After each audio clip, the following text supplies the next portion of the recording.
It helps to see a lot of the progress because I had no movement and now I can, I can move and I can walk. It's amazing how far you've come in just a short amount of time. She has a stellar attitude.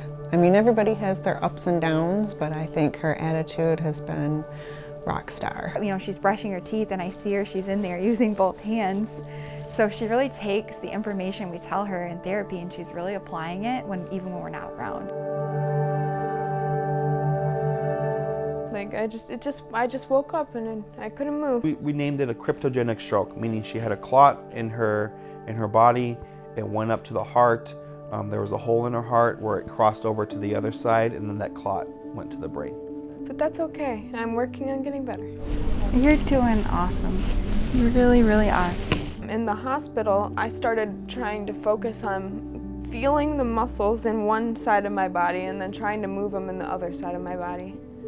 And that started working. I could move my arm a little bit. I got my shoulder movement. I can hit people really well. She just has a drive to always do her best.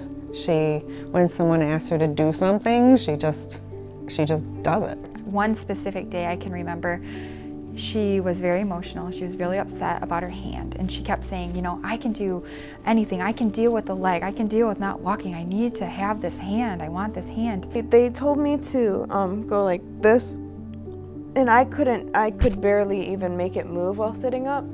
And I kind of steered our treatment session in a different direction than what I was going to do that day. And I put electrodes up to her finger extensors and her wrist extensors that day. Kind of feels like if it's up higher, it feels like little pinches. And her hand went from here to whoop, and the hand was closed and it opened right up. And that visual feedback, I think that was a light bulb moment for her. She saw that those muscles were there still, they didn't give up on her. And the e-stim was really successful in that moment. And from that point on, she has taken every step she can with therapy, without therapy, to put in all that extra work. And now she can squeeze, she can open. I can see really good muscle contraction though. Can you see that? Yeah, I'm sure you can feel it.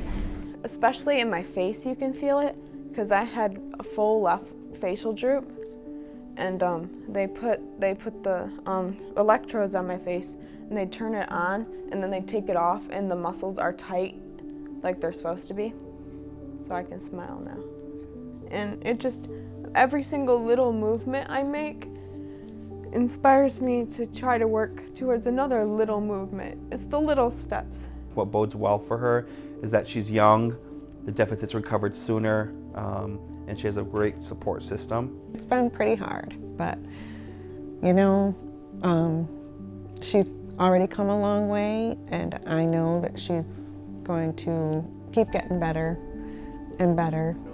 I'm excited to go home because it means I've made progress, but I'm also excited to continue with my therapy journey, especially as my body continues to recover by itself, and I think I'll be ready for it.